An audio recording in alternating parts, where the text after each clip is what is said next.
All right. Good morning, everyone. Happy Sunday. Today is our Solutions Journalism Day with our guest. As we face escalating environmental crisis, the role of journalism in fostering awareness and action has never been more critical. Yet, traditional reporting often emphasizes problems without offering pathways to solutions, leaving audiences overwhelmed rather than empowered. This is where solutions journalism becomes a transformative tool. Today, we are privileged to have Miss Mavi Conde, an environmental journalist contributing to Bulatlat, the China Global South Project, and Monga Bay, which exemplifies this approach, weaving solutions-driven storytelling in her work. Discussing integration of solutions journalism into environmental reporting is not merely an exploration of a method. It is necessary or a necessary step toward mobilizing public engagement and fostering sustainable progress. Ms. Mavi Conde will discuss a little information about solutions journalism, and we will give more time for the question and answer portion about your ongoing projects from all over Bicol region. We have stories from Albay, Sorsogon, and Masbate province. Let's all welcome Miss Mavic Conde. Sige, papuso naman. Good morning, Miss Mavic.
Journalism, yun pa rin ang ina-apply. Kaya madidistinguish mo pa rin siya from PR, from development communication kasi accountability reporting pa rin siya na nakafocus lang sa credible effort. So solutions journalism helps present a complete picture of the response as it looks both from the micro and macro perspectives. Kasi nga, di ba, the tendency to focus on the macro level risk neglecting localized breakthroughs and makes tackling overarching issues seem insurmountable. Halimbawa, di ba, some experts argue that the green energy transition is a myth, as renewables merely supplement existing power sources like coal, the dirtiest fuel, without fully replacing them. However, kapag tinignan natin ang recent evidence, coal consumption has significantly declined in countries where renewables have been scaled up. So, yun nga, bakit nagagawa nila doon, pero yung iba hindi? Importante siya, di ba, na identifying and reporting on such initiative is essential to understanding and showcasing real progress na complex talaga siya and it can be messy. Merong different levels of applicability. So yun nga, yung micro and macro. So nai-emphasize yung localized intervention while emphasizing also that transition is still not fast enough to evade climate break. So, next, please. Ayun. So, ano ba ang mga pwede nating maging guide kung nagre-research tayo ng possible uh, solution story. So, sa experience ko, ito yung nagiging guide ko. Hindi, these two factors, it should be just and necessary. Kasi kapag just equitable siya, di ba, inclusive and necessary, nandun yung urgency. Di ba yung news hooks, kailangan natin yun. So, and tulad ng nabanggit ko kanina, may levels of adaptability siya. So, halimbawa, yung urgency niya, di ba nung pandemic nakita natin yun, yung mga responses. Ah, kahit hindi siya ganun ka-urgent, pero bakit yun yung pinaprioritize? So, kaya nga 'di ba doon din na-highlight yung rights-based approaches talaga na kailangan talaga yung ina-address yung basic and fundamental rights ng mga tao. Pero nakita naman natin 'di ba yung priority ng government. So doon papasok kasi nandun yung accountability. Tapos yung necessary, yung doon mo makikita yung order dapat ng responses kasi wala namang perfect response, di ba? So, so doon mo ma-scrutinize kung alin yung dapat ba talagang i-prioritize ng mga people in power. So, next please. And ano din, when we take those two factors into account, it will inevitably point us to acknowledging agency, which is very important in environmental reporting kasi hindi lang ecological aspect yung dito at stake. Siyempre yung impact niya sa tao at sa kapaligiran. So this leads us to the next point, which is framing the struggle as both a problem and a response. So nabanggit na nga kanina, di ba, na often we focus on the problem. Pero pag tinanong mo yung mga tao, doon mo makikita na may sense of urgency sila.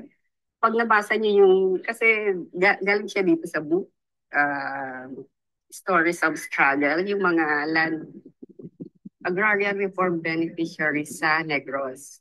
So parang may tawag doon, yung focus group discussion. Tinanong sila, ano ba ang definition nila ng struggle? So, ito isa sa tatlong lumabas. So, makikita natin yung, di ba, yung variances ng perspective ng community na parang spectrum din siya.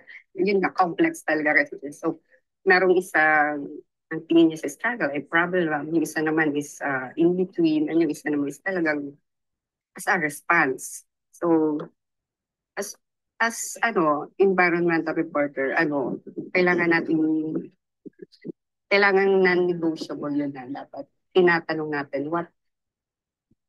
ano ba yung saan yung agency nila dito sa response. Kasi it would be a disservice to just assume na recipient lang sila ng aid. Di ba may mga responses na aid lang, tagatanggap lang, passive recipient ng yung community. So, so parang nai-alienate din natin sila kapag we never bothered to to ask what has been working so far, ano ba yung ginagawa nila or baka may ginagawa rin ng uh, local governmental or something like that on that level. So, kapag pre-name din natin siya as both problem and a response, it immediately indicates that there is a structural issue that communities are addressing in their own unique ways that directly benefit them. So, yun nga, remember, solutions journalism is about telling the whole story. And if we fail to do that, how can we hold up an accurate mirror to our society? So yes, please ask communities what has worked so far. Kasi nga, hindi lang siya magiging extractive, magiging disservice talaga yun sa kanila. Next, please. So, ayan na yung pinili kong solution journalism pieces ko. Kasi naging turning point din talaga to sa career ko. Accidental, lang din yung ano ko ng CV6. Nakita ko lang sa isang post sa X, Twitter pa noon, na may ganyan palang initiative. So, ayun. So, nagbasa ako, ganun. So, nung pre-post namin siya sa Oscar M. Lopez Center for communicating climate action. So, while hindi siya entirely yung focus niya is reporting, inadapt namin yung four elements of solutions journalism in this messaging nitong campaign. So, instead of mag-start kami sa problem, yung naging focus namin is yung response. Katulad dito sa Bicol, meron palang tayo dito farmer breeder, si the late Pipito Babasa. Tapos, meron sa Legazpi na part ng organization nila, yung Masipag. Since resilient talaga yung ano niya, na breed niya na rice crop, yung PBB 401. So napatunayan nila na nag-survive siya during baha. Kasi malapit sa dagat yung trial farm nila. So papasok yung salty water doon sa field nila. Pero sabi nila na nag-survive daw yung hindi lahat nag-survive, pero nag-survive siya compared sa ibang rice crop. So ayun. So kasi ang saving seeds is not just about storing and keeping seeds for the next planting season kasi nga mas matipid yun para sa farmers, hindi na nila kailangan pang bumili ng seeds. Hindi rin nila kailangan dumepende sa binibigay ng government na hindi rin naman laging akma sa environment ng farm nila.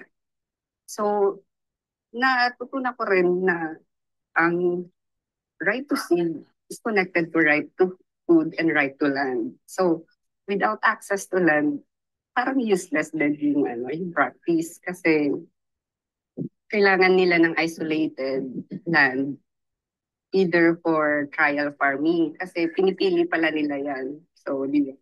Parang may group kasi sila net ang tawag kasi nila sa kasi di ba yung seed savers may formal and informal. Yung formal, yun yung recognized ng government, yun yung certified seeds.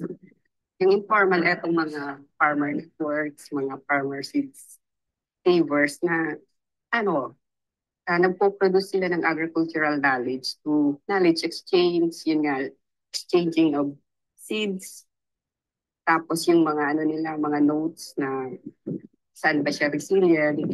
And hindi doon nag-end yung, yung response. Kailangan itetest pa nila yan kung gaano siya kabagay sa ecological features ng kanilang farm. So, kailangan ng separate land. Kailangan ng access to land for seed saving to work.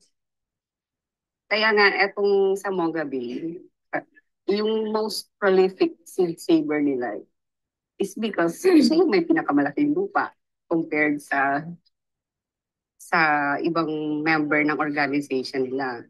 A hectare, 2 hectares ata yung land niya. Yung iba, lang, parang patch of land lang. So, malaking factor yung access to land. And then, kailangan siyang i-emphasize kasi sa natin, nakakita na ba kayo ng seed library? Sa museum ba natin may mga seed ba tayo? Di ba wala? Kasi siya, national plant genetic resource siya. So, sobrang kailangan siya sa diversity ng crops natin, which is kailangan din ngayon sa pag-face natin ng climate crisis. Kasi, ang tendency kasi ng formal seed system is namomonopolize and nawawalan ng ng right ang informal seed system sa sa mga seeds kasi pag na-certify siya, hindi mo na siya kailangan, hindi wala ka ng karapatang i-reproduce siya or i-test unless i-apply mo siya. So, hindi lang siya na-monopolize kasi na nagli-lead din siya sa monocropping ah, na siyang sinusupport ng government natin. Monocrop farming na pag-aari ng mga malalaking kumpanya, mga foreign companies.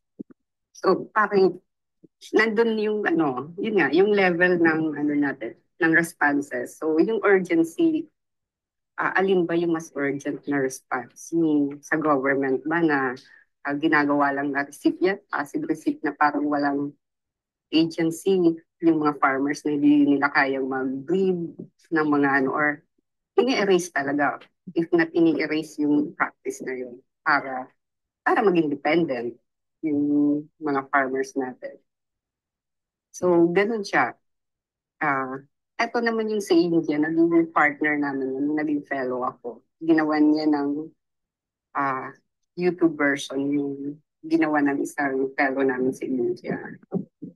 Tapos eto rin yung PBB 401, ginamit din siya ng Mataga Negros.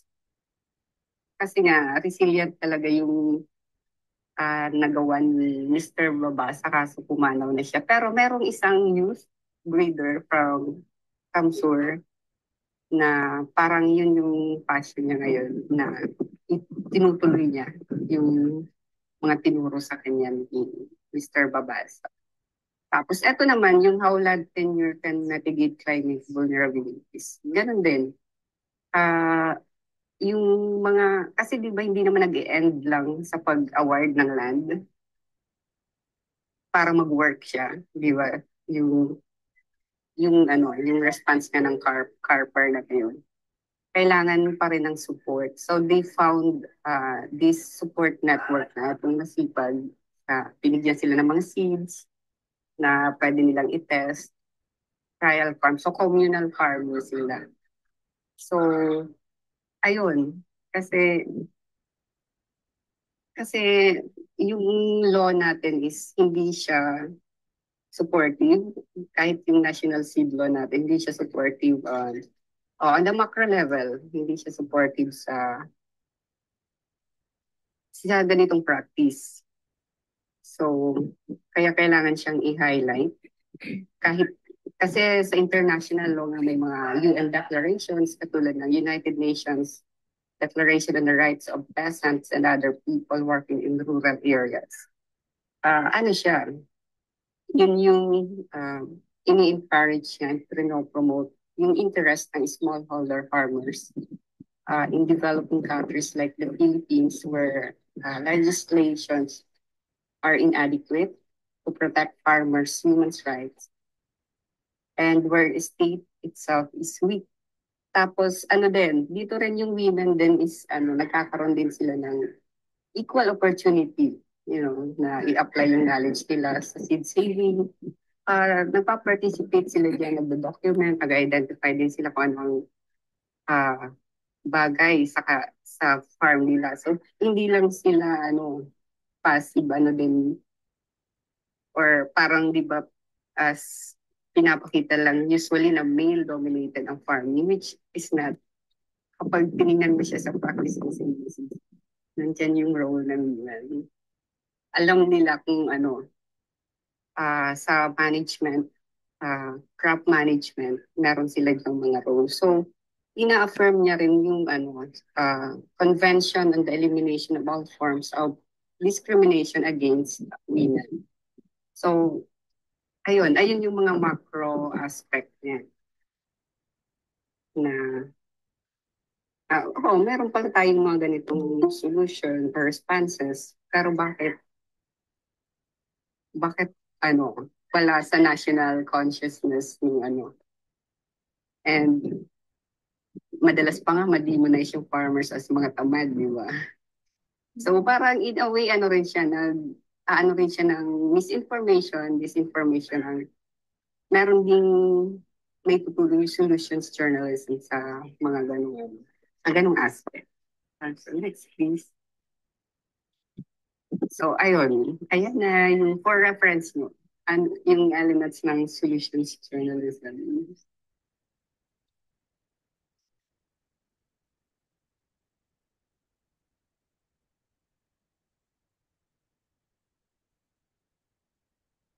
So, ayun, yun na yung end ng yung presentation. Kung may questions mo kayo, please, feel free.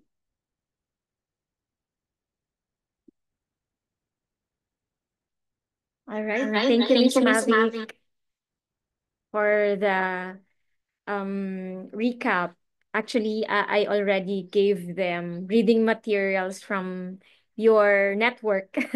Tapos ang daming mga Mongga Bay stories na naibigay ko sa kanila from siguro mga February ko pa binigay sa kanila yung mga ano namin, mga materials about Mongga Bay, yung una ata na inano namin, dinigest namin, crinitic na stories from Mongabay, then may mga Reuters, and different organizations. Tapos yung climate tracker, since most of the stories are related to the environment.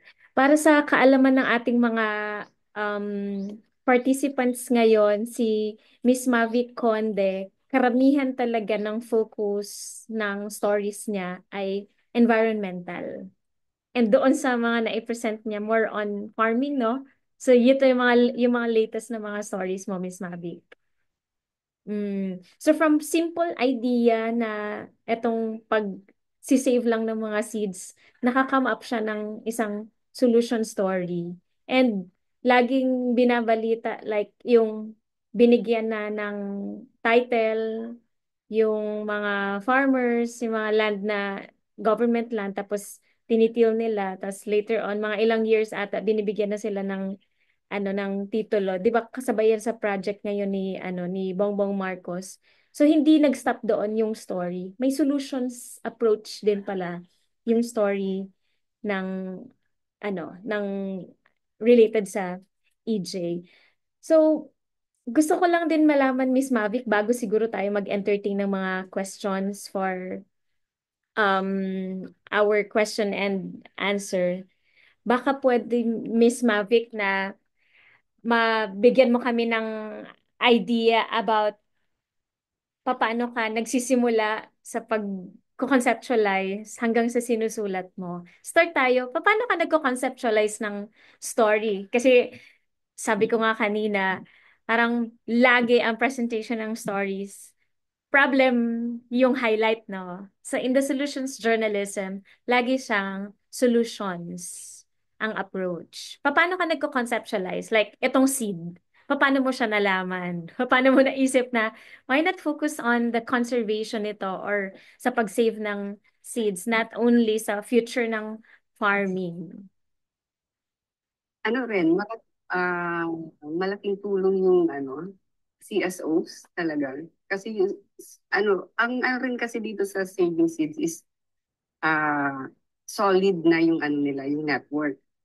So, nandyan na yung references, babasahin mo na lang. So, sobrang tulong talaga nung nila. And usually, kapag may questions ka, you can introduce yourself dito sa mga advocacy groups na interested ka sa ganitong story and nagde-develop ka ng story idea, pwede niyo po ba akong tulungan or i-guide by by answering the questions I have about this topic. So, usually mga naman sila, game, especially, yun nga, kailangan mo rin talaga kasi mag-build ng trust sa mga community na to na.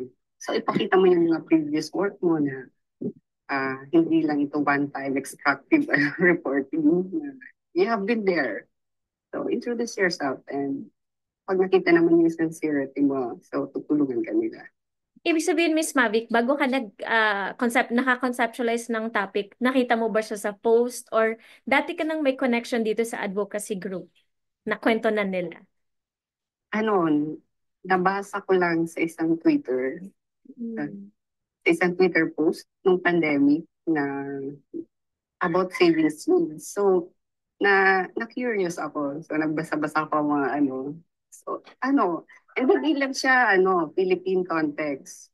Ah, ginagawa rin siya sa iba't ibang bansa, especially sa Global South na naging biktima ng Green Revolution, di ba? Ito yung pinatay ng Green Revolution eh, yung itong mga ancient practice, yung agricultural exchange, knowledge exchange, ng mga seed production. So, parang yun nga, yun yung naging interesting part is yung pushback. Talaga nandiyan, pero bakit hindi na-highlight sa news? And unfortunately, even sa grants, ano siya, sobrang bihira siyang ma-awardan. Kasi, di ba, yung mga nagmo-monopolize ng seeds, mga si Bill Gates, di ba? O Mm. ganun. So, ano talaga siya, ano tong topic, crucial and yun nga, na ano niya, na support niya yung rights-based response na which is yung urgent and just na dapat sinusupport ng government natin. Mm-mm. You've mentioned, Miss Mavic, yung mga grants. So, karamihan sa mga produce mo din na stories ay through grant. Ano po? Mm-mm. So, paano para bigyan din ng idea, because some of my students are also applying for grants, mga fellowships, for campus journalists. Paano ka nagsisimula noon? Halimbawa, nabigyan ka na ng grant. 'Di ba? Ibig sabihin na na-approve yung pitch mo. So karamihan sa mga media ay mga organizations nagbibigay ng grant. Ibig sabihin, pa-fundingan nila yung data gathering up to writing process mo. Para sa mga wala pang gaanong idea sa mga grants for journalists. Halimbawa, ang isang grant na story, ilang months mo yan kailangang trabahuhin? Or usually in average, ang EJ story, ilang months mo siya nabubuo from gathering to writing? Usually may deadline silang sineset. So, mag-a-abide ka doon. And idagdag ko na rin na, yun nga, you have to be realistic din kung ano yung hinahanap nila. Kasi usually, kahit gustong-gusto mo yung story, kung hindi yun swak sa hinahanap nila, Mhm. kahit pa solid yung story idea mo, ano, from the very start pa lang, magiging realistic ka na. Kasi masasayang ka lang ng time for submitting that kahit alam mo naman na hindi talaga yun nila, hindi yun yung hinahanap nila. Mm-mm. Mm-mm. So, paano mo, Miss Mavic, hinahandle? Solo ka lang kapag nag-data gather? Paano ka pumupunta? May direct contact ka na ba doon sa i-interviewin mo muna? Usually kasi ang writing grant proposal, nandun na yung uh, nabivisualize na nung grantee, Mm-mm. yung flow ng story. Kahit outline lang siya. Nandun na rin yung mga i-interviewin mo and makikita rin nila na na nag-conduct ka na ng initial research. Kasi na talaga siya buo na yung kwento sa proposal mo. Hindi hahanapin mo ka lang. Usually yun yung mga nag-grant eh. Yung Mm-mm. solid na yung story idea, nandiyan na yung parang, back na siya by evidence, by, eto yung meron kang mga interviewin, may connection ka ba kasi, or kaya mo ba silang mapayes sa isang interview? Ayun yung mga subtle, na kaya nilang ma-spot sa mo, sa grant proposal. Mm-mm. So, the same process that we did dito sa EJ class namin na nag-start sa pitching, tapos tinanong ko muna sila, sino ba tong i-interviewin mo? Sigurado ba? Parang kasi may initial data gathering ka muna, di ba? Initial research that this story is existing. Kasi hindi pwede na parang ano lang, maghuhula ka na, possible, eto ginagawa nila. So sa pitching, gaya ng ginawa natin sa class, sinimula natin sa story idea, tapos sino yung mga i-interviewin mo, people trail, paper trail, then hanggang sa nag-gather na sila ng data. Paano mo pala, Miss Mavic, hinahandle yung, halimbawa, ito yung pitch mo, tapos during data gathering, hindi naman pala yon ano, kumbaga yung plano mo, yung initial na pitch mo, biglang nabago yung angle ng story. Kasi meron akong mga writers na during our first consultation, nabago yung direction ng story. Okay lang yun kasi di ba kaya nga may hypothesis tayo. Mm. May hypothesis tayong ginagawa at sinusundan, and during the course ng data gathering and research, dun mo rin mapuprove kung true or false ba yung hypothesis mo, and after that ano ba yung talagang story na lumabas, which is hindi naman masama or hindi naman kasi reality din yun ng news gathering, ng proseso ng news reporting. So, maaaring na-disappoint ka kasi hindi pala kasing laki ng inaasahan mo. Pero, yun talaga.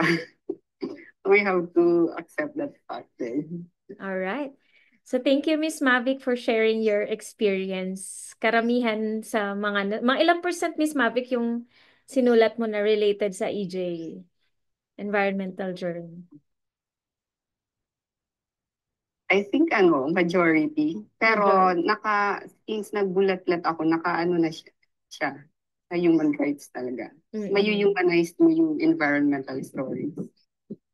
All right. So by highlighting the solutions approach in writing your story, you are still working on human rights stories, 'di ba? Kasi lahat halos ng mga solutions-based stories are anchored on highlighting human rights. All right.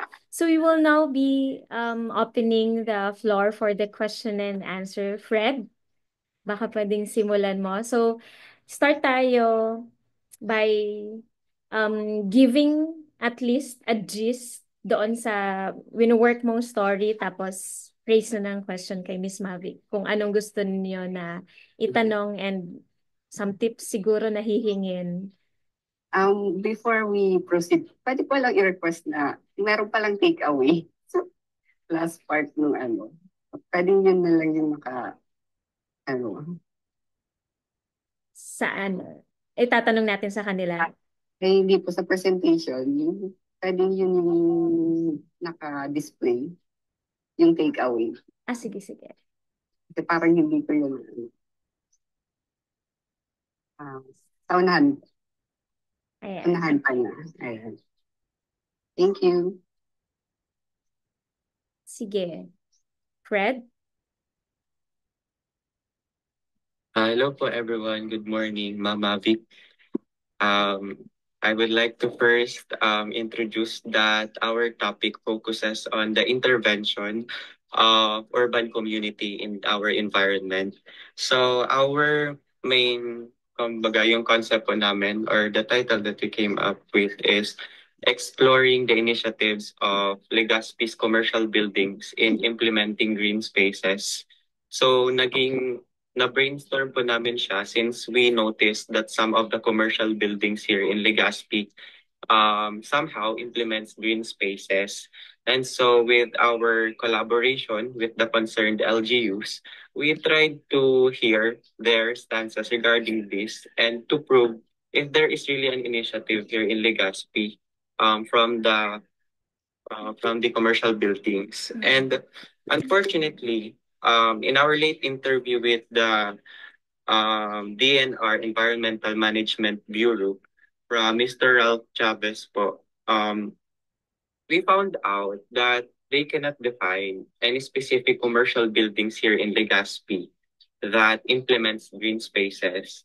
However po, he stated that under the Presidential Decree 1586, which is the issuances of environmental compliance certificate for those commercial buildings, or not just commercial buildings, for those establishments that has over 10,000 square meter area, are should abide or should apply for the issuance of environmental compliance certificate, which is the main objective niya po is to balance economic growth and environmental protection. So somehow, na-found out namin na related pa rin siya sa tiga-initiate namin po na green spaces.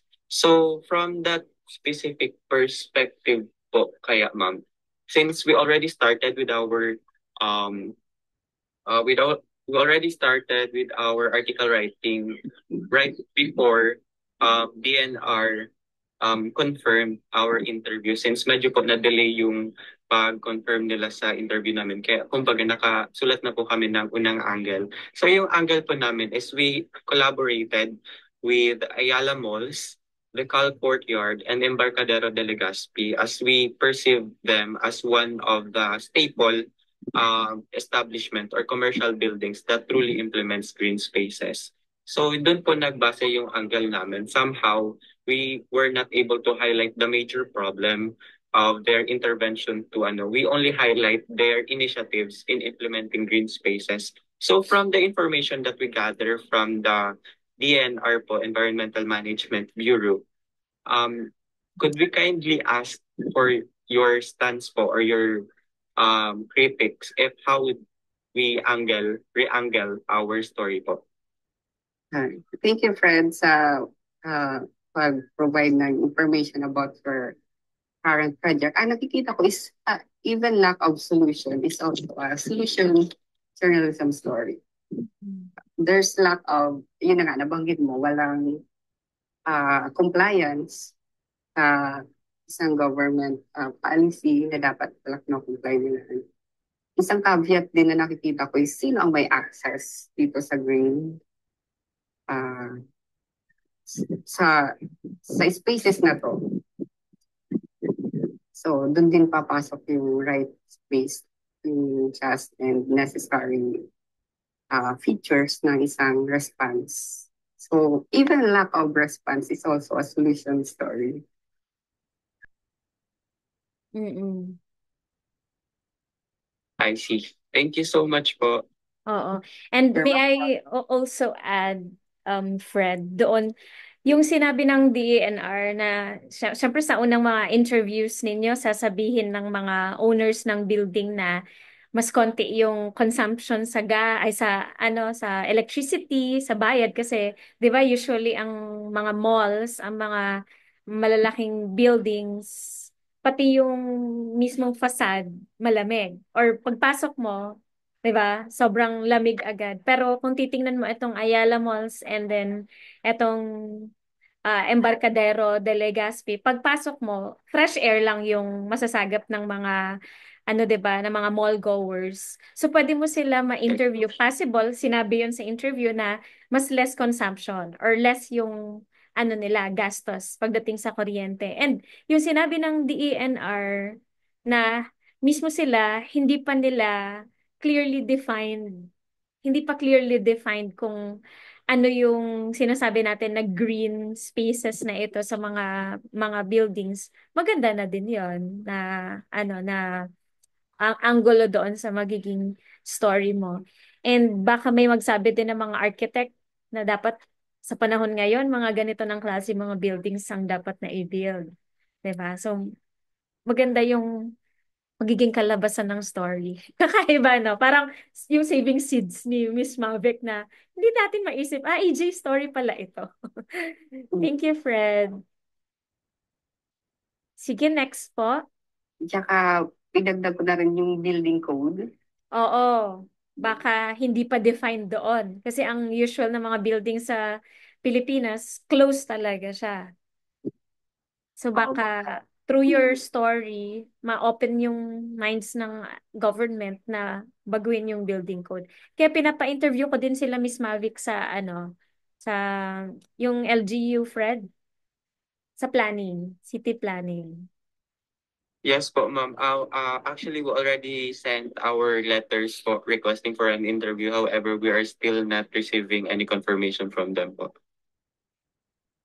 Oh, maganda yung sinabi ni Prof nyo na kailangan defined yung problem. Mm-mm. Pero yun nga, pagdating sa responses, hindi rin siya nakakahon kasi makikita mo yung iba't ibang ways people are responding to it. Pero maganda na may isang unified na pagkakaintindi sa isang issue or na tinutugunan itong mga responses.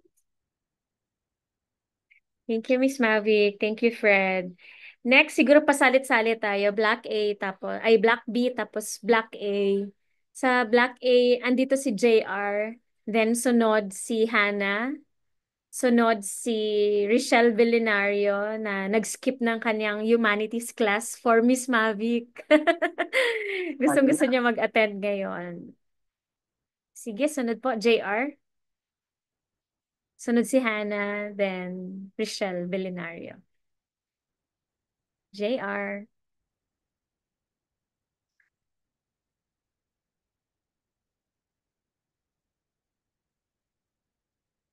JR Nabor is working on a story in Libon. Na yung Libon isa sa mga binaha ng Christine and ilang weeks din na bago nag-subside yung yung tubig. Sila yung na-isolate, di ba? Oo, kasabay sa Naga yung baha din sa kanila. JR? Andiyan si Aiza. Aiza Lucito. Kagrupo niya si JR. JR Nabor. Baka nagbe-broadcast siya. Ay, amats pa yan. Joke. JR. Sige, balikan natin si JR. Si Hannah na muna.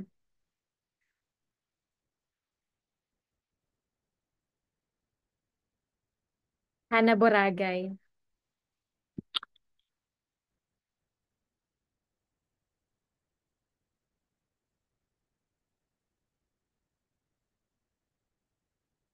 Ayan, hello po. Good morning, ma'am. Morning, Hannah. Mm. Um, Good morning po, Ma'am Manjares, Ma'am Mavi. Yung sa amin po na ginagawa namin environmental story is about po dun sa pagpapailaw po ng Mayon Volcano. So, ang naisip po naming topic doon is Mayon Volcanoes Lighting Sparks Ecological Risk. So ang pinaka-angle po namin dito is kung ano po yung magiging impact ng pagpapailaw ng Mayon Volcano sa flora and then sa fauna na nandoon po sa paanan po ng bundok. So meron na rin po kami na-interview um, na biologist. Actually, ano po siya, biosphere, biosystem and biosystem engineering. So, nag-try po kami interview sa DNR kaso hanggang ngayon po wala pa pong hindi pa po nagre-respond doon po sa letter na binigay namin. So doon na lang po kami nagbase doon sa interview namin doon sa biologist po. So ang nakuha po namin na info is yung pagpapailaw daw po dun sa main volcano, nakaka-apekto siya sa flora and sa fauna. Yung sa pollution po, nakaka-disrupt daw po yun sa delicate balance of nature. And then yung sa growth daw po ng mga pananim doon. And then,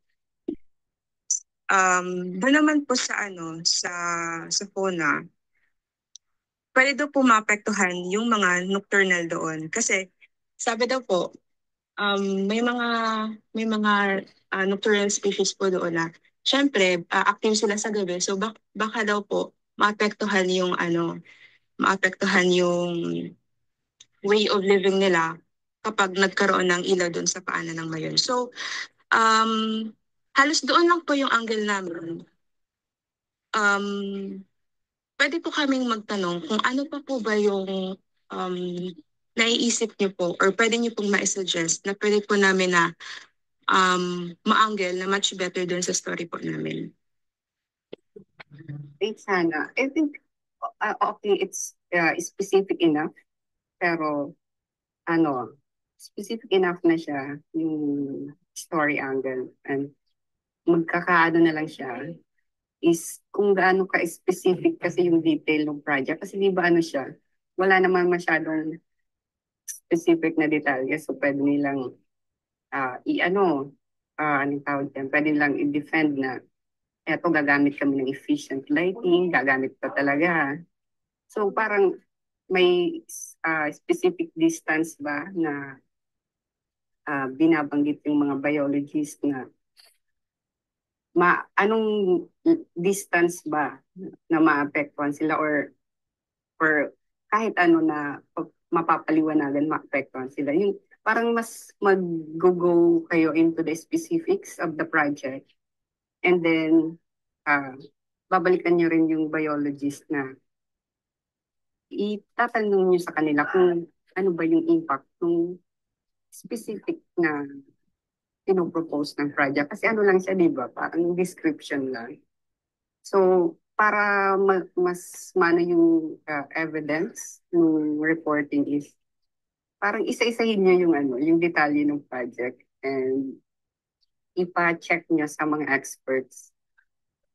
And yun nga, gagamit kayo ng parang measurement ng data to prove din na or yung mga din ng mga nakatira doon, yung mga matatagpuang species sa Mayon Volcano. Yung anong tawag dyan? Yung mga katangian nila and paano sila matitreaten. Yun, more on biodiversity story siya. Pero yung scrutiny sa specific details ng project. Paano ba nila gagawin? At gaano ba kalayo yung ilang ilaw yung gagamitin. And kapag ganong extent ng project ang ilalagay doon, ano rin yung specific impact niya. Kasi yung nakita ko lang is general. May mga fauna and flora na maapektuhan. Ano ba yung may specific specific species na kayang i-identify na sobrang magiging threatened sa project na ito. Yung ganong mga specific kasi parang yun yung din yung mag-i-inform sa tao. Kasi alam na nung tao na potentially hazardous siya sa mga hayop and mga puno, halaman na makikita doon. So, parang i-bring nyo siya into another level. Ano ba yun? Ano ba yung mga yun na ma-affect? And to what extent? Dahil nga sa specific ng project. Alright, so ibig sabihin ni Miss Mavic, parang marami na din yung mga nasulat na stories about the issue-based, di ba? Na parang nagalit yung yung Albayanos, ang daming mga organizations ang nagkontra doon sa project. Pero parang mas maganda to make it more EJ.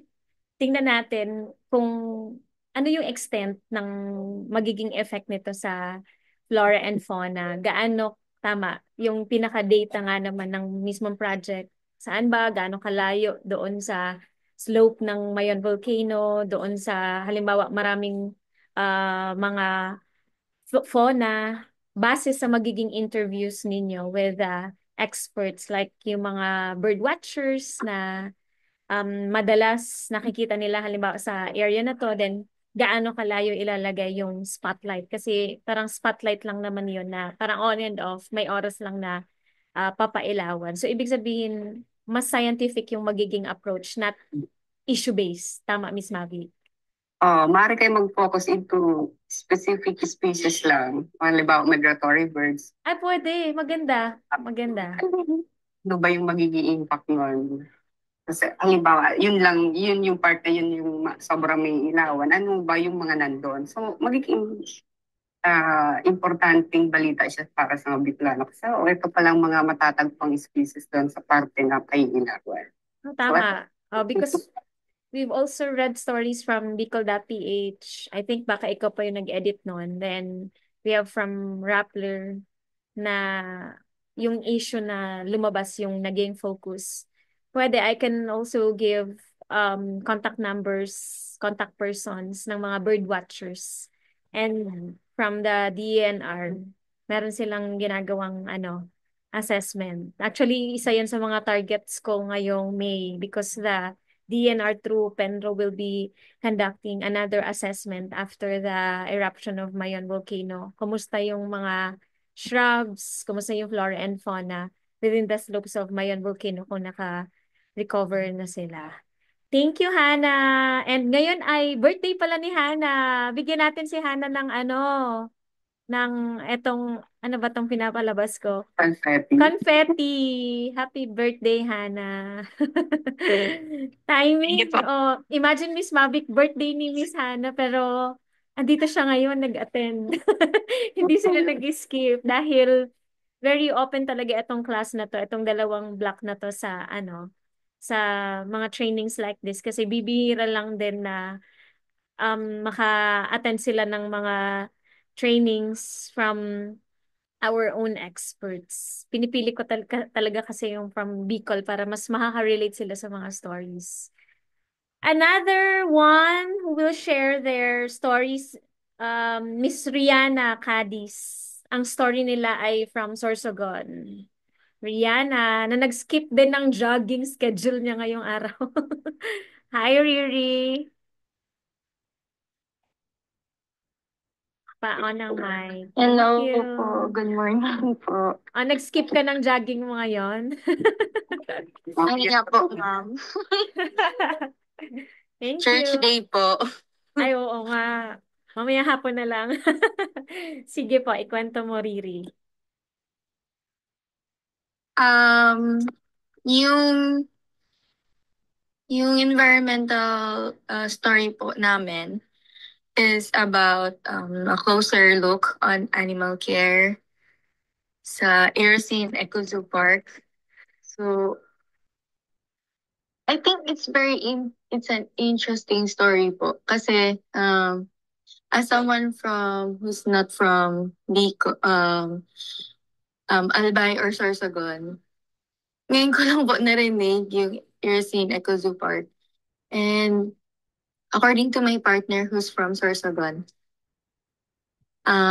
isa siya sa mga aprobadong zoos sa buong Bicol region, aprobado ng DENR.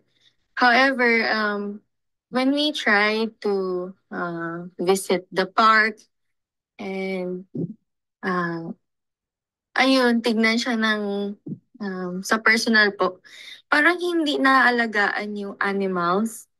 And parang dump site siya din according to some visitors. So we wanted to know kung ano ba talaga ang ginagawa ngayon sa Eco Zoo Park. Paano siya na-maintain? Kasi according to the Menro and DNR, may mga patakaran daw po sila na inaalagaan nila yung pets. Tapos yung mga animals na nandun are rescued. Tapos, parang may list sila kung ilan yung animals na nandun. Pero based naman sa observation ng karamihan, yung mga na-interview din po namin na locals, mga taga Sorsogon, mga nag-visit, mga estudyante din po. Parang ano daw, yung iba nananakaw daw po, tapos parang may namatay due to fatigue, tapos hindi din po nga sila po napapakain everyday. Tapos palagi daw po wala doon yung caretaker.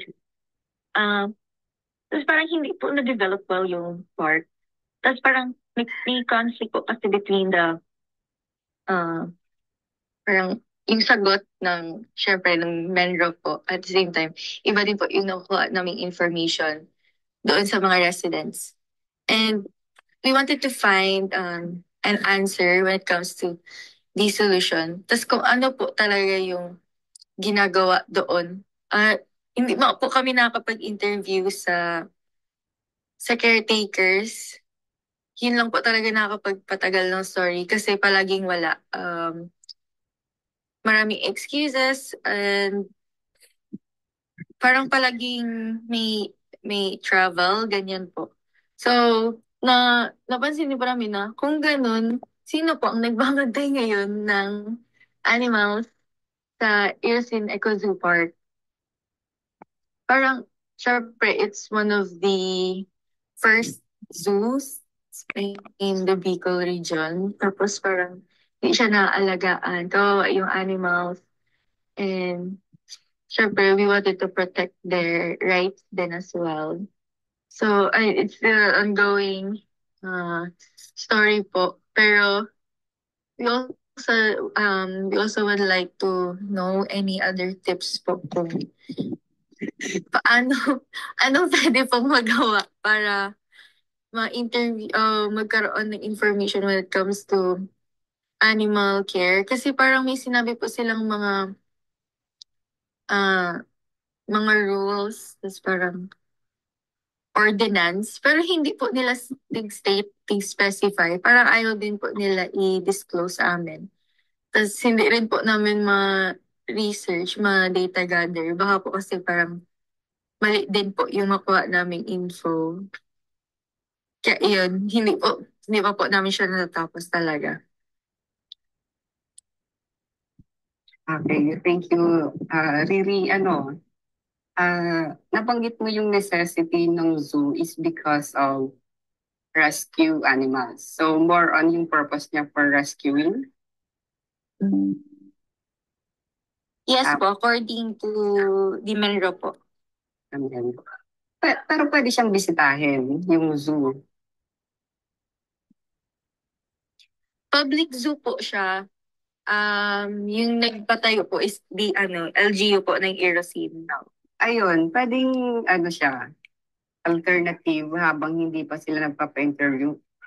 Try nyo as visitor and yung kayo observation, mag-take ng photos and tapos mag-take notes kung ano ba yung mga nandun, rescue animals ba talaga yung nandun.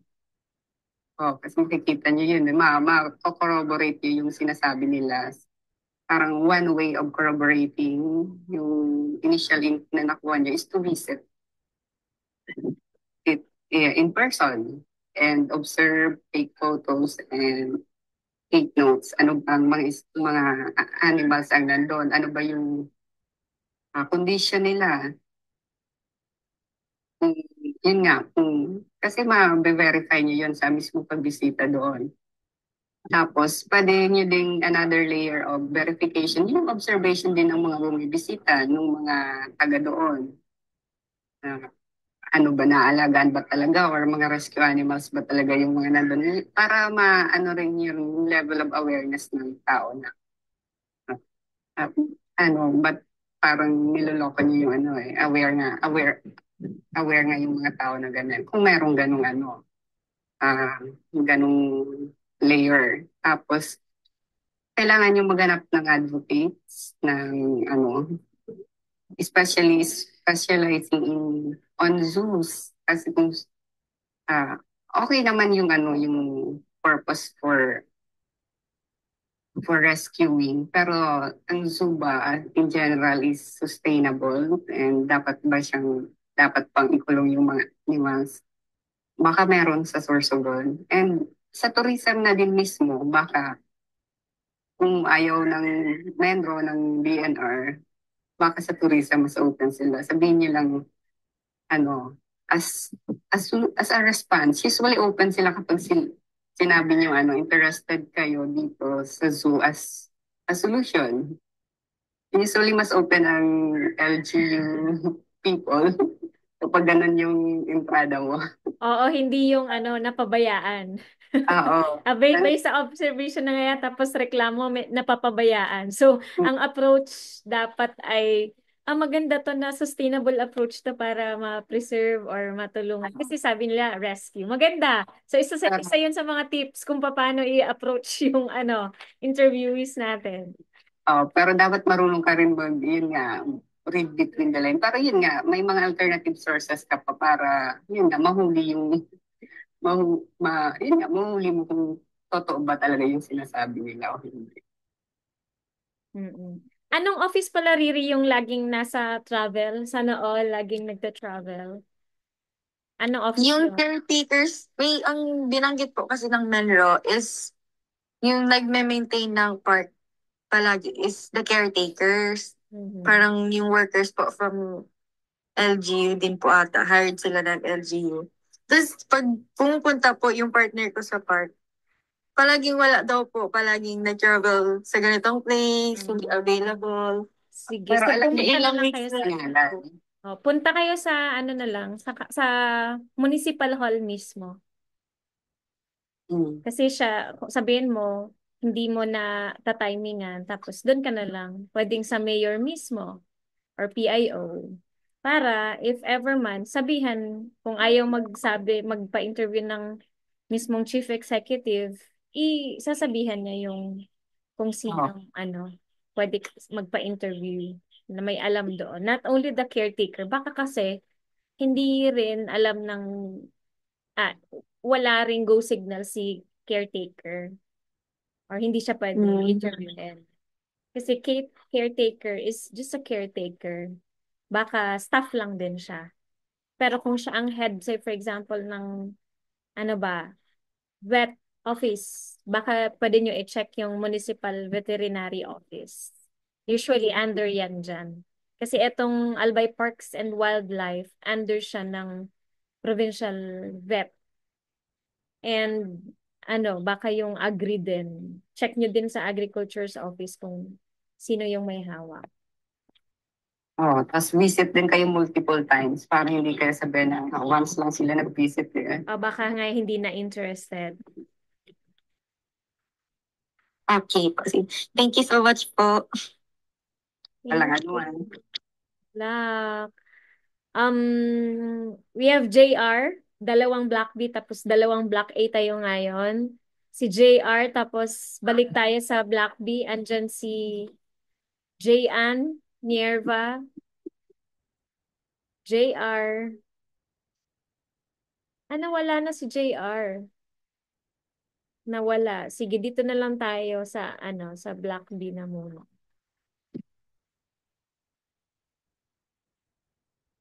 Si Janen Nieva. Jayan Nieva, kung sino sa dalawa. Magka-group ba kayong dalawa? Sige, Jayan na muna na nauna kong na-mention. Jayan. Hi, Jayan. Nakapag-breakfast na siguro si Jayan. Jayon.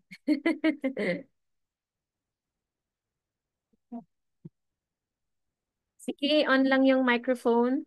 Uy, take natin yung opportunity kasi minsan lang tayo magkaroon ng guest critic. Kasi usually ako nagki-critic sa class.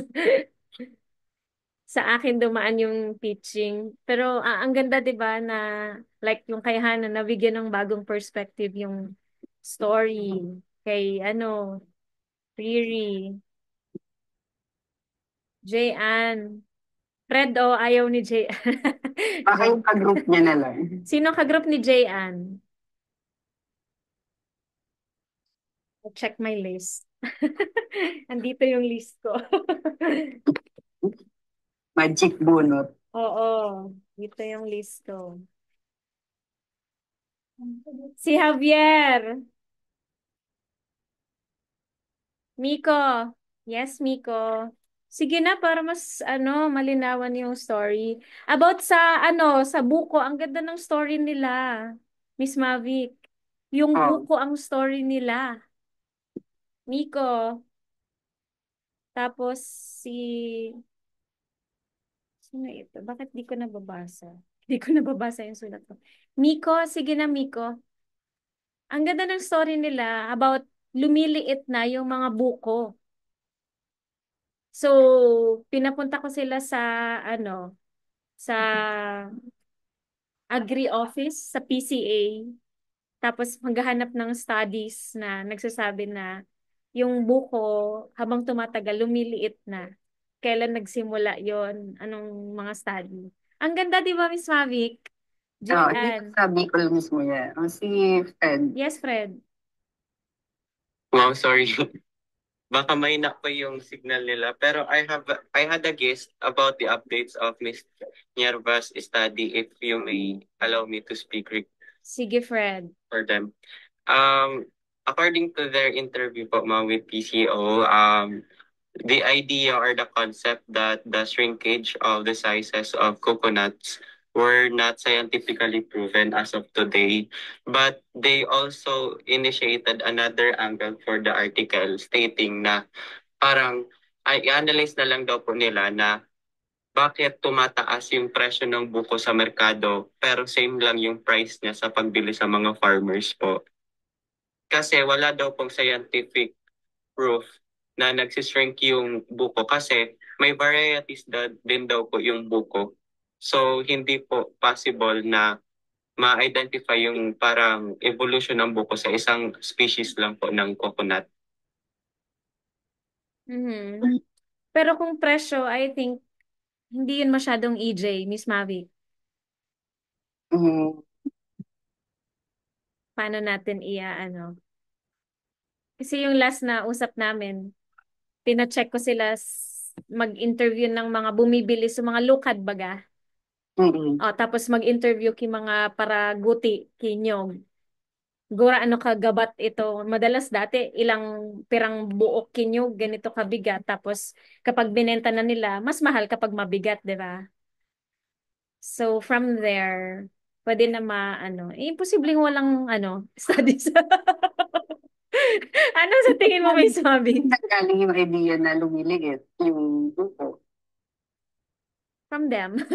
It was based from a foreign article po, ma'am. Kasi Oo. na talagang na-prove po yung ano. However, I think the local Walang local uh, study. LGU were not aware of the concept. Mm. Pero yung study dito sa Bicol or foreign din?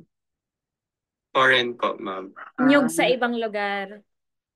Kaso digdi, there's no way of Wala pang study. para, Pero feeling ko, common topic naman yan. baka pwede silang anecdotal, Oo. mga magnyanyog. Oo, Or kasi yun. magnyanyog. Actually, Miss Mavic, yun din yung pinapahanap ko sa kanila. Naka-interview na ba sila ng para kopra, tapos para bakal kinyog? Kasi kung about doon sa bakit mahal yung buko, tapos ganyan, hindi yun EJ masyado. Ano, Miss Mavic? Pwede silang mag-gamble sa anecdotal sa sources Oo. from mga may farm, mga nagnyanyog, nagkukopra, Na mga matagal na. Oo, Kasi na matagal makikita na. naman, halimbawa ngaya, Mga madalas naman, ganitong ektarya pero nakakailang sako sila kapag pigluto na sunyog. Pero ngunyan, ganitong ektarya pa rin tapos konting sako na lang. So, anecdotal talaga. Anecdotal, pero Mm. pwede rin silang maging data. Pwede pa rin siya magkaroon ng data by asking yung size kumpara sa Oo. nag-test. Kasi And kung meron man na expert, si si Buko, ay si mga farmers. tapos yung normal size niya Mm-mm. compared sa mga na-observe nila. Tama, pwede. Yes, Fred.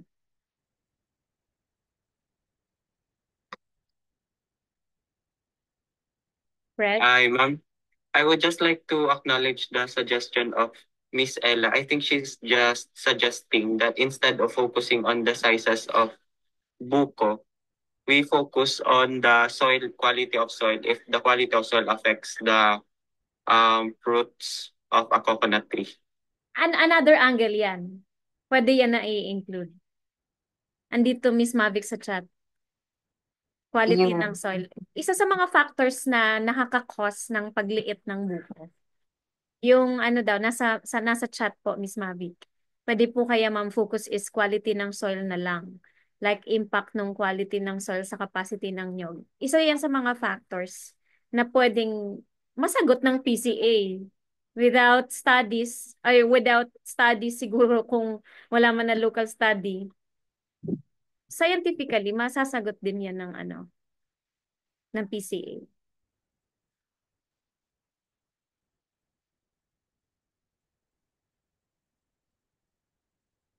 Yung sa soil, yun, kailangan pa ng initial confirmation kung Mm-mm. may mga ganun talagang Mm.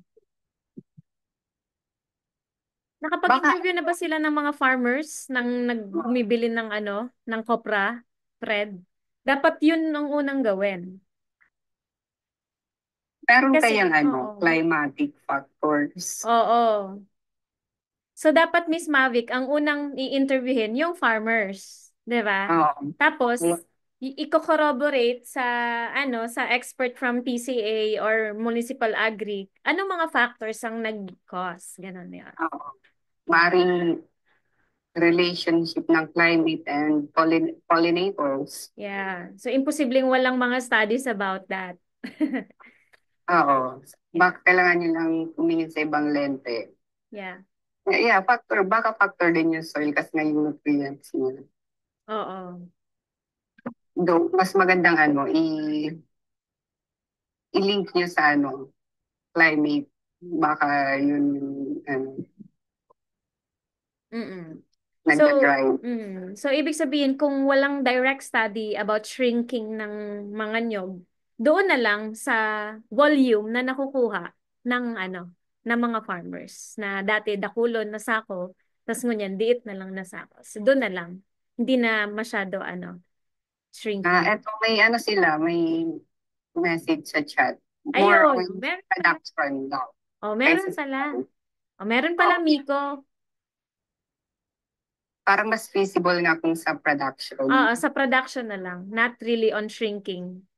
Sasabihin na lang, kung sabihin ng farmer na napansin nilang lumiliit, isa na lang yon sa idadagdag. Oo, factor siya sa production nga nila.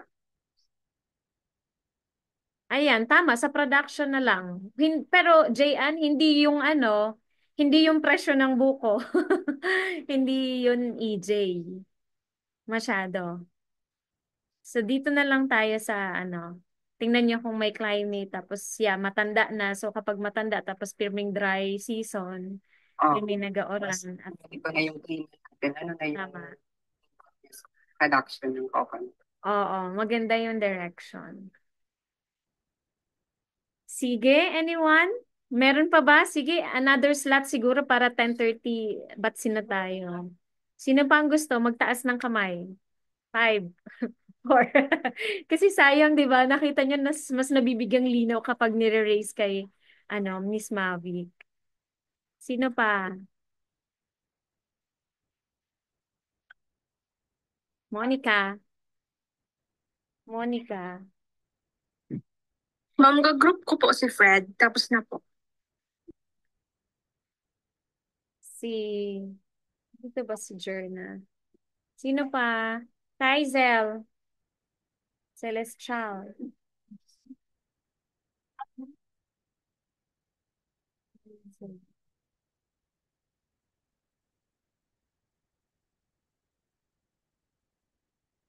Wala na magvo-volunteer? Daisy? Christine May? May maganda pa, Miss Mavic, na story. Andyan ba si grupo ni Kanar? Yung mga, mga ukay-ukay, yung mga damit na may mga, daw, mga nagre-recycle ng damit. Karamihan. Tapos may mga interview sila na sa solid waste, sa ata yon sa basurahan. Tapos ilang years bago natutunaw yung mga cloth na yon. Tapos may sustainable project na i-highlight sila doon sa story. So simpleng mga damit na hindi lang yung mga ukay-ukay, pati yung mga panapon na daw sa house. Merong isang grupo na nagtatahi from Legazpi City. halos nabuo na nila yung interviews doon. And last group, sino pang gustong mag-share? Wala na? Si Mark Malyari. Mark from Masbate. Ang ni Mark, ang study ni Mark, ang topic ni Mark ay yung mga divers, mga bantay dagat. Yes, Mark. Sige, last group kay Mark. Sige, Mark, kamusta yung stories ninyo? Kwento mo muna kay Miss Mavic about what yung topic Hello mo. po. Morning po, ma'am. And so yung topic po namin is kung ano po yung efforts ng BFAR and then ng Bantay Dagat sa marine protected areas, which is yung Buntod Reef Marine Sanctuary po sa Masbate. And then galing po kami kahapon sa Masbate. Nag-interview po kami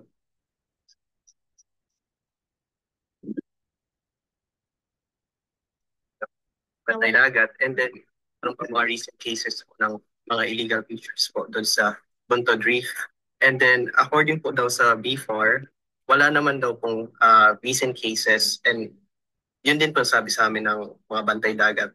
And then na-share po sa amin ng mga Bantay Dagat na before po, mga illegal fisher daw po sila. And then nag-form po sila na association, tapos sila na po yung tagabantay ng Buntod Reef. Yun na po yung bagong livelihood nila. And then na-share po nila sa amin na yung bagong threat daw po sa Buntod Reef is yung water transport po, yung parang barko po.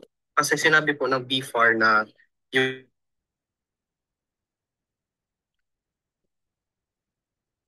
Parang, Buntod Reef is bawal po ng mga isda. However, yung barko po is dinadaanan pa rin yung zone na yun.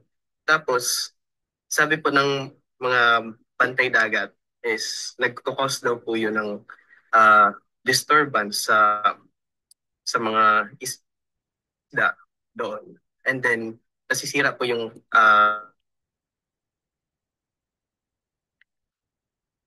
mga ginawa po nilang efforts such as restoration and then seagrass. Yung pagtanim po nila ng seagrass doon sa area, and then meron din po silang mga mangrove po doon sa area doon po.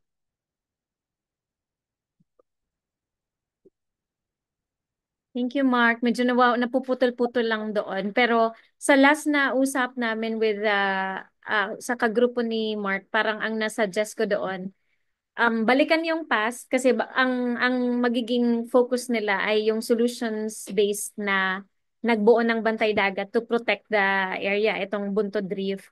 Pero sabi ko sa kanila, balikan pa rin yung dati na wala pang nabuo, wala pang nag-surface na grupo na magbabantay. Ano yung nasira na species doon? Sabi ko, focus sa isang species, halimbawa, tapos eto, base sa BFAR, sa observation ng mga farmers, ng mga fishers, ito yung nasira na species nung panahon. Tapos nung may bantay dagat na, ano na yung naging change?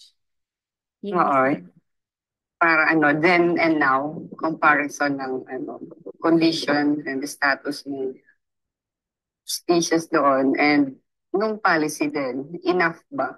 Yun na nga, nasabi na hindi pa rin enough kahit merong bantay dagat. Kailangan pa rin ng intervention ng support ng government. And di ba may tinatawag tayong FME, Fisheries Management Areas?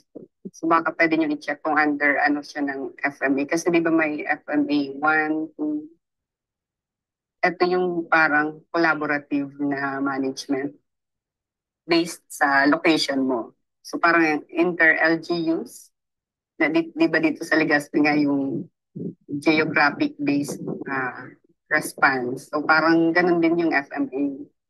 So yan yung nakikitang solution pero mahirap i-implement. Paano ba yung yung under mismo ng LG katulad ng mga mga bantay dagat? Dineputize ba sila or ano ba yung support na nakukuha nila from the government. Mm-mm. Kasi hindi naman pwedeng sila lang by their own. Oo, kasi maggagas, 'di ba? Mm. Mm. Oo. Sige, ang gandang tingnan nun, Mark, na effort siya ng ano ng grupo or association na ba yan or ano lang, barkada-barkada lang. So, pwede mong tingnan. Yes, Mark. Actually, nasabi po sa amin, ma'am, na binibigyan, yung Bonto Drift po ay naging isang tourist spot na po doon. And then yung nakukuha po nilang, kasi sila din po yung parang nag-facilitate po doon ng mga activities. And then yung nakukuha po nila doon na pera is napupunta po sa kanila. Tapos meron din silang environmental fee. Pero kinukuha po yun ah, ng ng agriculture office po ah, yung parang nag-handle po sa kanila. Pero ginagamit po yun na fee uh, to fund po yung mga needs po nila doon to uh, conserve po yung marine environment. Oo, so may ganun ng degree of relationship between the LG. Pero ano yung maganda na mailatag kung ano yung ah parang ano yung framework kung community-based ba siya? Yun nga, kung deputized. Kasi in the future, magkakaroon siya ng uh, anong tawag siya, sa management ng area na yun. Kasi kung legal, ano ba yung legal aspect ng management part ng mga bantay dagat? Kasi kung walang papel, anytime pwede silang, di ba, pwede silang tanggalin. Tapos ano ba yung sakop ng ano nila? Kasi maaaring maging scapegoat sila. Paano mapoprotektahan sila yung, yung grupo na to na hindi sila magiging scapegoat in the future na kung sa mga shortcoming ng LGUs. Kasi di ba under LGU ang local government code ang mga marine areas. So parang maganda rin yung silipin. Ano ba yung future din nung arrangement nila? Paano nila mapoprotektan? Hindi lang yung area, pati yung grupo nila. Kasi may mga, sabi mo, may mga hindi pa sila kayang gawin kasi mapasok pa rin yung mga barko. So ano ba yung counterpart nila? Parang dapat malinaw yung roles nila and yung roles ng counterpart.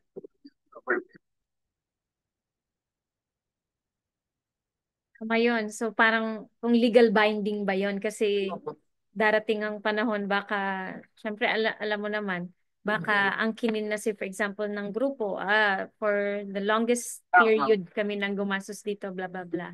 Tapos, tourist attraction pa siya, kung baka later on, sila na magkukolect yung kita ng, may mga ganon. Yung access din sa community, baka ma-displace. Oo. Lang ma-define ng government yung ins and outs nitong arrangement. Oo. Yun ang hindi pa namin Miss Mavic na discuss with the representative ng grupo. And good to know na nakapunta na sila. Kasi, tama ba Mark? Napuntahan nyo na yung Bunto Drift? Sama kami. Yes po. Yay! Kasi, Tig-tour po kami doon ng mga bantay dagat actually po, doon mismo sa zone, sa may coral reef po. Dinala po kami doon. wow. Pero mahirap po yung i-obtain yung photo po sa ilalim ng dagat kasi wala po kaming equipment for that. Ay, sayang. Dapat Pero, sabi ka. Joke. Nanghiram tayo. Ang ganda experience, di ba? Kasi last time, sino nga yung nakausap ko, Mark? Si Athena ba? Athena po. Athena. Si Athena nakausap ko na hindi pa sila nakapunta sa Bunto Drift kasi kinokontak nila yung bantay dagat. Wala daw doon. Sabi ko, i-ambush nyo. Joke. Parang nangyari ate, pinuntahan nila tapos abang-abang na lang kay kuya. Thank you, Mark.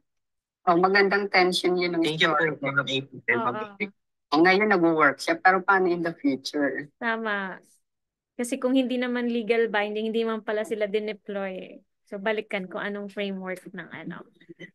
Thank you. Meron pa bang hahabol? Kasi sayang. Pero it's 10:30, so baka magluluto pa yung iba and si Miss Mavic. Thank you, Miss Mavic, for accepting our invitation. Ngayong araw kahit Sunday. Walang anuman, and basta tungkol sa Sojo. And thank you so much then for having me. Yeah, basta Sojo si Miss Mavic ang institusyon dito sa sa Bicol region. And as in kapag pumasok si Miss Mavic, ibibigay ko talaga ang ang subject na ito sa kanya. So, bago tayo magtapos, we would like to give this certificate of appreciation to you, Miss Mavic, for your insightful discussion in the seminar workshop on solutions journalism as part of the environmental journalism course of third year BA journalism students of Bicol University College of Arts and Letters via Google Meet. Sign? Yeah. Thank you, Miss Mavic. Sige, a round of heart and ano naman tayo, etong confetti. Tapos clap-clap. Kung anong feeling nyo ngayon, sige. I-ano natin. I-show kay Miss Mavic. Thank you, Miss Mavic. Mm. Looking forward na mabasa yung mga stories. Yes, and pasabog, bago tayo mag-end ng convo ngayon, Bicol.ph is willing to publish your works.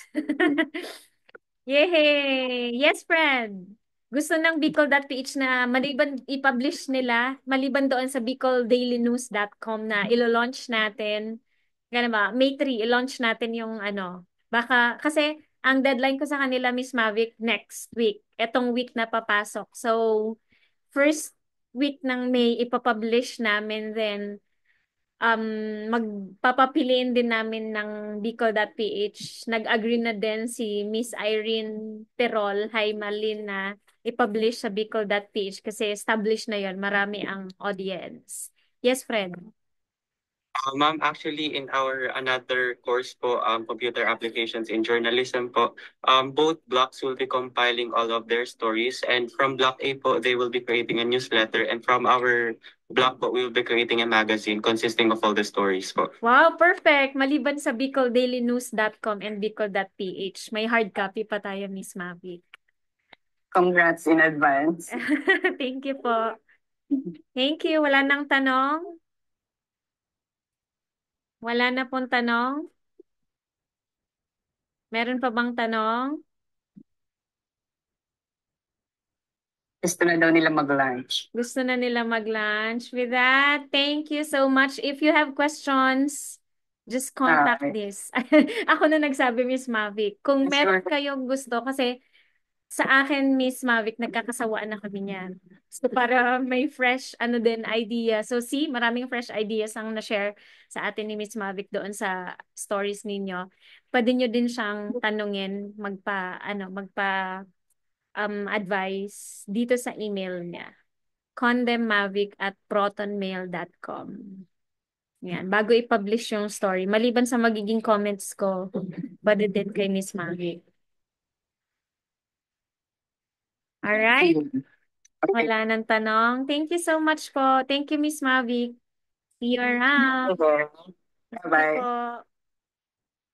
Ay, thank you, kids from Block A and Block B. Happy birthday, Hannah. Ito yung pa-birthday namin sa'yo.